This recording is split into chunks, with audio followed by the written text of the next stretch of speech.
मेरे प्रिय साथियों, नमस्कार। रोश पीसीएस क्लासेस में आपका स्वागत है। और आज हमारे बिहार राज्य में बीपीएससी एक देश का पहला लोक सेवा संस्थान बन गया है जो ऑनलाइन इंटरव्यू की तैयारी में लग गया है। यानी अब जो है बीपीएससी ऑफलाइन के साथ साथ ऑनलाइन भी इंटरव्यू लेगी। तो ये बहुत खुशी की बात है कि इससे करप्शन में कुछ कमी आएगी।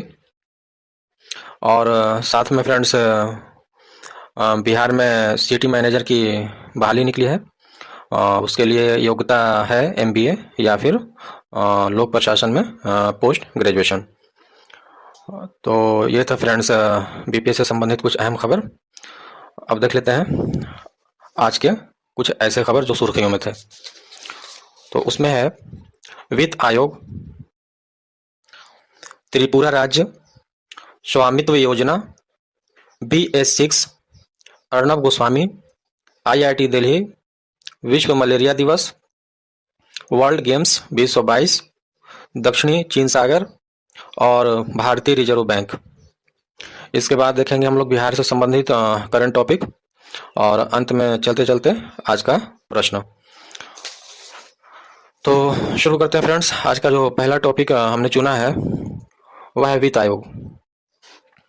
यह आयोग खबरों में इसलिए था कि 15वें वित्त आयोग ने अपनी सलाहकार परिषद के साथ बैठक की है, जिसमें देश की वित्तीय स्थिति के बारे में अंदाज़ा लगाया गया और कहा गया कि लॉकडाउन के कारण भारत को 12,000 करोड़ रुपया का नुकसान हुआ है।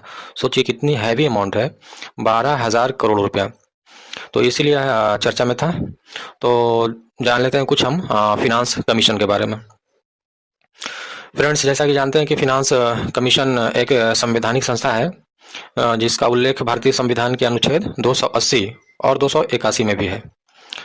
भारत के राष्ट्रपति प्रत्येक 5 वर्ष पर वित्त आयोग का गठन करते हैं और अब तक भारत में कुल 15 वित्त आयोग का गठन हो चुका है, जिसमें प्रथम वित्त आयोग का गठन 1951 में और उसके अध्यक्ष केसी नियोगी थे। वहीं 14वें वित्त आयोग के अध्यक्ष YV रेड्डी थे और वर्तमान समय में जो 15वां फिनांस कमीशन है उसके चेयरमैन NK सिंह हैं और इसमें 4 अन्य सदस्य भी हैं। यानी वित्त आयोग जो होता है वह 5 सदस्य ही संस्था होती है। इसकी अवधि जो है फ्रेंड्स वह 2020 से 2025 के लिए है। तो 15वां वित्त आयोग ने जो अपनी सलाहकार परिषद का गठन किया है, तो इसमें 15वें वित्त आयोग का गठन तो 2017 ही में कर दिया गया था और उसके सलाहकार परिषद का जो गठन किया गया था वो 1 साल बाद यानी 2018 में किया गया था। और 15वां वित्त आयोग से संबंधित जो एक खास रिपोर्ट है वो है कि इसने राज्यों को दी जाने वाली राशि में 10% की बढ़ोतरी की है। यानी जहां 14वें फिनांस कमीशन ने 32% का रिकमेंड किया था, वहीं इस कमीशन ने उसे बढ़ाकर 42% कर दिया है। तो ये था फ्रेंड्स 15वें वित्त आयोग में कुछ अहम खबरें। आगे चलते हैं। त्रिपुरा स्टेट जो है वह सुर्खियों में था और इसका कारण यह है कि त्रिपुरा जो है हमारे देश का तीसरा ऐसा राज्य बन गया है जो कोरोना से मुक्त हो चुका है। इस प्रकार पहला स्टेट हमारा हो गया गोवा, दूसरा मणिपुर और तीसरा त्रिपुरा। तो त्रिपुरा से संबंधित कुछ फैक्ट ये है कि वहाँ के अभी जो चीफ मिनिस्टर हैं वह बिप्लब कुमार देब हैं और गवर्नर रमेश बैस हैं। आगे देखते हैं स्वामित्व योजना। क्योंकि फ्रेंड्स कल 24 अप्रैल था और 24 अप्रैल को राष्ट्रीय पंचायती राज दिवस मनाया गया और इस अवसर पर माननीय प्रधानमंत्री ने देश को संबोधित किया और उसी के शुभ अवसर पे केंद्र सरकार ने स्वामित्व योजना की शुरुआत किया है। इसका उद्देश्य है गांव को सशक्त करना, यानी गांव के सशक्तिकरण के लिए स्वामित्व योजना की शुरुआत की गई है। गांव को सशक्त करने में अब ड्रोन का भी प्रयोग किया जाएगा, इसलिए यह सुर्खियों में था। विस्तार से इसे और आप लोग देख लीजिएगा। नेक्स्ट टॉपिक है BS6। BS6 में BS का जो मतलब होता है वह है भारत स्टेज 6। यानी अब तक जो है भारत स्टेज वह 6 तरह का हो चुका है, 1 2 3 4 5 6। तो चूंकि यह कॉन्सेप्ट जो है यूरोपीय कंट्री से आया है और भारत में इसे केंद्रीय नियंत्रण प्रदूषण बोर्ड के द्वारा तैयार किया जाता है। तो पहली बार जो इसे अपनाया गया था वह वर्ष 2000 ईस्वी में इसे शुरू की गई थी।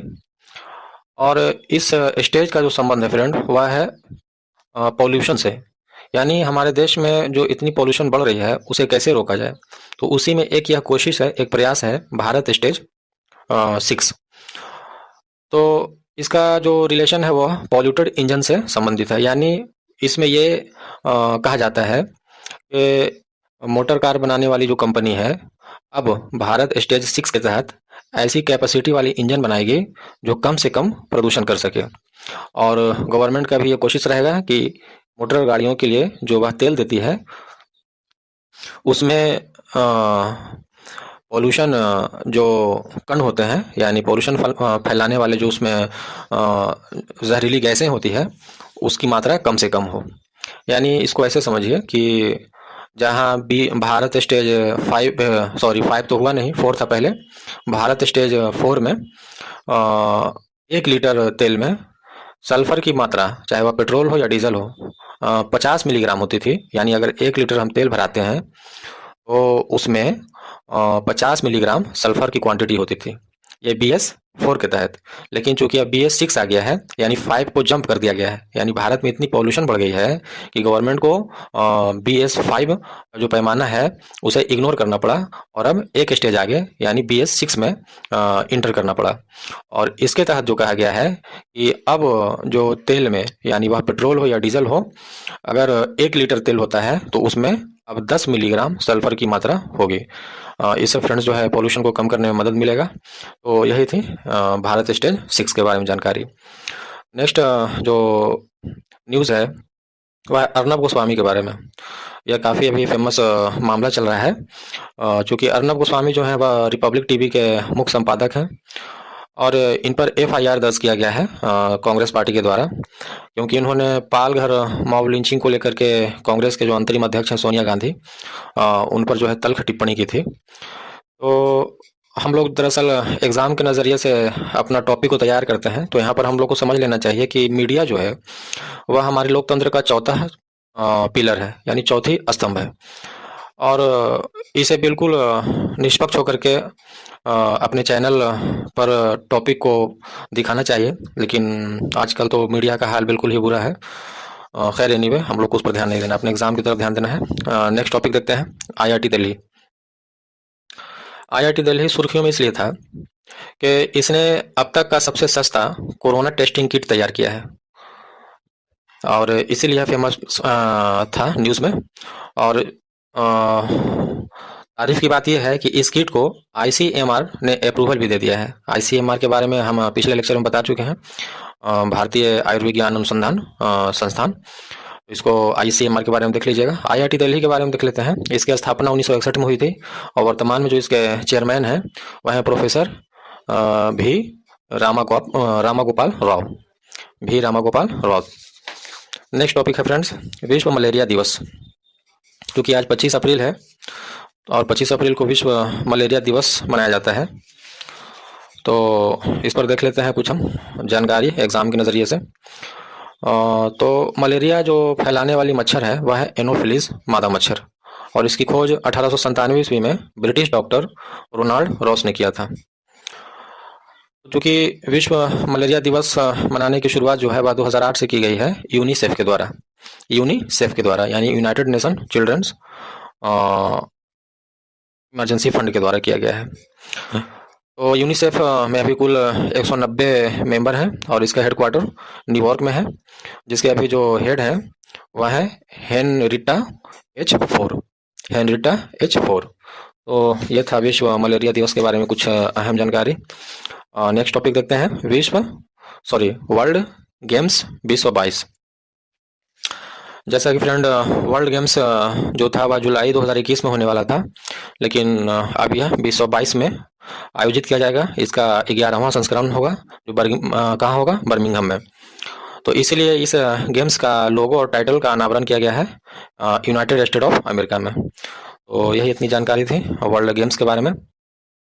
अगला जो टॉपिक है वह आज के समाचार पत्रों में काफ़ी छाया हुआ है, दक्षिणी चीन सागर। दरअसल दक्षिणी चीन सागर कहिए तो पूरी तरह से वह चाइना के कब्जे में है। और ये विवाद इसलिए यहाँ पैदा हुआ है कि चूंकि अभी कोविड-19 का माहौल है, फिर भी यूनाइटेड स्टेट ऑफ अमेरिका ने अपने 2 सैन्य जहाज़ों को दक्षिणी चीन सागर में उतारा है। तो इसीलिए यह न्यूज़ में था। और यह जो सागर है हमेशा विवादों से घिरा हुआ है, क्योंकि चीन जो है इस एरिया में अपना प्रभुत्व स्थापित करना चाहता है, जिसे हम लोग दादागिरी भी कह सकते हैं। इसका कारण यह है कि दक्षिणी चीन सागर प्राकृतिक संसाधनों से भरा हुआ है, समुद्री संसाधनों से भरा हुआ है, ट्रैफिक का मामला है, यहाँ जो द्वीप है, तेल गैस है, ये सब को लेकर के यह अपने दक्षिणी चीन सागरीय देशों के साथ, जैसे फिलीपींस हो गया, मलेशिया हो गया, ताइवान हो गया, ये सब के साथ इसका हमेशा कुछ न कुछ विवाद बना रहता है। तो इसीलिए यह टॉपिक में था आज। आज के करंट्स का एक आखिरी टॉपिक देखते हैं जो सुर्खियों में काफ़ी रहा है, भारतीय रिजर्व बैंक। भारतीय रिजर्व बैंक के बारे में कुछ अहम जानकारी लेते हैं जो एग्ज़ाम के लिए ज़रूरी है। तो जैसा कि हम लोग फ्रेंड्स जानते हैं कि अभी आरबीआई ने रिवर्स रेपो रेट में कुछ परिवर्तन किया है। जहां पहले इसका रिवर्स रेपो रेट 4% था और उसे अब घटाकर 3.25% यानी 3.75% कर दिया गया है। तो इसी के बारे में कुछ हम लोग देख लेते हैं। जैसे आरबीआई की स्थापना जो हुई थी वह हिल्टन कमीशन के अनुशंसा पर 1 अप्रैल 1935 ईस्वी को कोलकाता में की गई थी, जबकि वर्तमान समय में इसका जो हेडक्वार्टर है वह मुंबई में है। और इसके जो अभी गवर्नर हैं वह हैं शक्तिकांत दास, जो कि एक आईएएस ऑफिसर हैं। भारतीय रिजर्व बैंक जो है इसका कुल 29 क्षेत्रीय कार्यालय है, जो करीब करीब हर स्टेट के कैपिटल में स्थित है। और इस बैंक को यानी आरबीआई को बैंकों का बैंक भी कहा जाता है, क्योंकि यह इंडिया में जो है सभी बैंकों की निगरानी करता है, इसीलिए इसे बैंकों का बैंक भी कहते हैं। और यह जो है फ्रेंड्स हर 3 महीने पे भारत की इकोनॉमिकल पोजीशन का, बैंकिंग स्थिति का सर्वेक्षण करती है, जिसे ओबिकस कहा जाता है। ओबिकस यानी order book inventories and capacity utilisation survey. फिर से सुन लें, order book inventories and capacity utilisation survey. तो यहाँ पे आरबीआई के बारे में हम लोग इतना देखें और इसी में देख लेते हैं कि रेपो रेट क्या होता है, रिवर्स रेपो रेट क्या होता है और इन्फ्लेशन क्या होता है। तो पिछले लेक्चर में हम इसको काफ़ी डिटेल से बताए थे कि रेपो रेट वह होता है कि जब किसी बैंक को आरबीआई से कर्ज लेनी पड़ती है तो उस कर्ज के बदले में इन बैंकों को कुछ ब्याज भी देना पड़ता है। और अभी जो यह ब्याज का रेट है वह 4.4% है, इसी को रेपो रेट कहा जाता है। और सेम इसका अपोजिट, यानी जब आरबीआई किसी दूसरे बैंक से कर्ज लेती है, जैसे पंजाब नेशनल बैंक हो गया, स्टेट बैंक ऑफ इंडिया हो गया, उसके बदले में भी आरबीआई को कुछ ब्याज देना पड़ता है, जिसका वर्तमान रेट 3.75% है। इसको हम लोग रिवर्स रेपो रेट कहते हैं।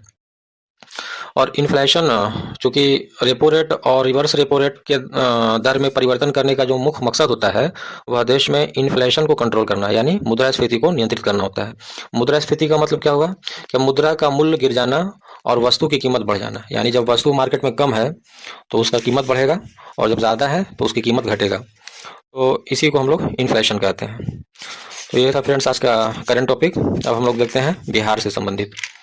बिहार से संबंधित जो करंट टॉपिक बनता है वो 2 टॉपिक है। पहला है रामधारी सिंह दिनकर और दूसरा है मोतीपुर ग्राम पंचायत। क्योंकि कल 24 अप्रैल था और 24 अप्रैल को रामधारी सिंह दिनकर का पुण्यतिथि मनाया जाता है।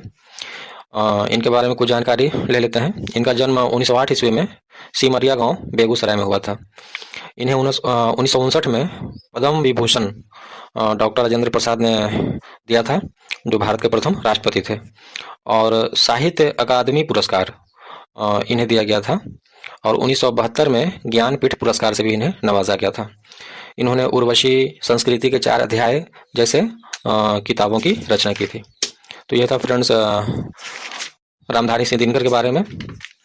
एक जो बिहार से संबंधित टॉपिक है वह है मोतीपुर ग्राम पंचायत। यह समस्तीपुर जिला में है और इसे नानाजी देशमुख राष्ट्रीय गौरव ग्राम सभा पुरस्कार से सम्मानित किया गया है। राष्ट्रीय गौरव, फिर से सुन लें, नानाजी देशमुख राष्ट्रीय गौरव ग्राम सभा पुरस्कार से सम्मानित किया गया है। यह पुरस्कार इसलिए दिया जाता है कि सरकारी योजनाओं में यह पंचायत ज़्यादा से ज़्यादा ऑनलाइन भागीदार रहा है। यानी यहाँ के जो मुखिया होंगे वह सरकारी योजनाओं को ऑनलाइन ज़्यादा निपटाते होंगे, इसीलिए यह पुरस्कार इस पंचायत को दिया गया है। और हाल ही में इस पंचायत को राष्ट्रीय पंचायत पुरस्कार भी दिया गया है। एक बात ध्यान रखने वाली बात यह है कि एक हमने बताया था कुटुम्बा ग्राम पंचायत, जो पिछले लेक्चर में था, तो कुटुम्बा ग्राम पंचायत को बाल मित्र ग्राम पंचायत पुरस्कार दिया गया है, जबकि मोतीपुर ग्राम पंचायत को नानाजी देशमुख राष्ट्रीय गौरव ग्राम सभा पुरस्कार से सम्मानित किया गया है। तो ये था फ्रेंड्स आज का करंट टॉपिक, नेशनल, इंटरनेशनल और हमारे बिहार से। अब देखते हैं आज का सवाल। पहला सवाल जो प्रारंभिक परीक्षा के लिए होता है, सवाल है वर्तमान में भारतीय रिजर्व बैंक यानी आरबीआई के पास कुल कितना विदेशी मुद्रा भंडार है। वर्तमान में आरबीआई के पास कुल कितना विदेशी मुद्रा भंडार है। और सेकंड क्वेश्चन फॉर मेंस, न्यायपालिका की स्वतंत्रता का क्या अर्थ है। हाल के संदर्भ में न्यायपालिका की भूमिका की समीक्षा करें। फिर से सुन लें, न्यायपालिका की स्वतंत्रता का क्या अर्थ है, हाल के संदर्भ में न्यायपालिका की भूमिका का समीक्षा करें। तो ये था फ्रेंड्स आज का सवाल। और आप लोग तैयारी में लग जाइए। बीपीएससी जो है अब वैकेंसी देना शुरू कर दी है, और चूंकि यह चुनावी साल है तो चुनावी साल में वैकेंसी हर हाल में आना ही होता है, चाहे वो बीएसएससी के थ्रू आए या बीपीएससी के थ्रू आए। वैकेंसी करीब करीब 4-5 वैकेंसी आने वाली है। आप लोग तैयारी में लग जाएं, और हमसे जहाँ तक होगा हम करंट टॉपिक आपको देने का कोशिश करेंगे। ओके फ्रेंड्स, जय हिंद।